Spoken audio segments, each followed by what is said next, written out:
Why YouTube won't accept landscape live streams. Why does your live stream stay vertical even when your phone is sideways? Here's why YouTube refuses landscape and how to fix it. First, YouTube does not convert vertical to landscape.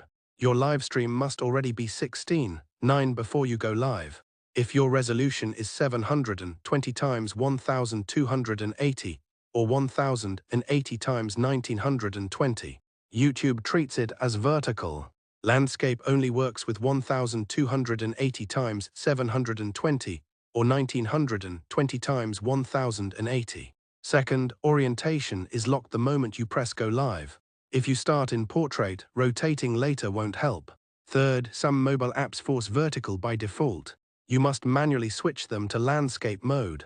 And one more thing, reusing a stream key from a vertical stream can lock you into portrait. Always rotate first, use 16:9 resolution and create a new stream key. Follow for more YouTube growth tips and never stream vertical again.